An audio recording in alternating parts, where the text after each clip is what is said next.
இந்த உலகமே உங்களை எதிர்த்தாலும் நீங்க தனியா நிக்கிற ஒரு சூழல் வந்துச்சுன்னா, முக்கியமான சொல்றது, அந்த நேரத்துல நீங்களா இருங்க தைரியமா.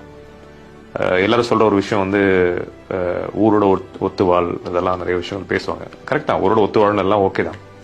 பட் நீங்க உங்களை தொலைக்கிற ஒரு தருணம் வருதுன்னு வச்சுக்கோங்க, அந்த நேரத்தை நீங்களா இருங்க, உலகமே எதிர்த்தாலும். இது நான் ஏன் சொல்றேன்னா ஒரு புரிதலோட சொல்றேன்.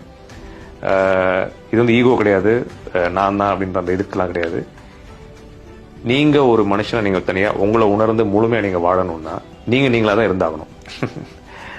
இல்லைன்னா உங்களோட அழகு, உங்களுக்குள்ள இருக்க திறமை, உங்களுக்குள்ள இருக்க ஒரு விஷயம், நிறைய விஷயங்கள் இருக்கு. அது நீங்க டைம் கொடுங்களேன், உங்களுக்கு நீங்களா இருந்து ஒரு டைம் கொடுங்களேன், வாழ்ந்து பாருங்க. நிறைய பேர் எதிர்ப்பாங்க, நிறைய பேர் பிடிக்கலன்னு சொல்லுவாங்க. அதெல்லாம் ஒதுக்கி தள்ளிட்டு ஒரு பீரியட் ஆஃப் டைம், அட்லீஸ்ட் ஒரு 2-3 மாசம் இருந்து பாருங்க. உங்க வாழ்க்கையில உங்க வாழ்க்கை வேற லெவல்ல, உங்களுக்குள்ள இருக்க உங்களுக்கே தெரியாத நிறைய சீக்ரெட்ஸ் உங்களுக்கு புரிய வரும். That's the way to live life. அதை நீங்க டேஸ்ட் பண்ணிட்டீங்கன்னா எதுக்கும் நீங்க பயப்பட மாட்டீங்க, எதுவும் உங்களை கவலைப்படுத்தாது. இது ஒரு அழகான புரிதல். அது உங்களுக்கு நான் புரிய வைக்கணும்னு ஆசைப்பட்டேன். Hope this helps.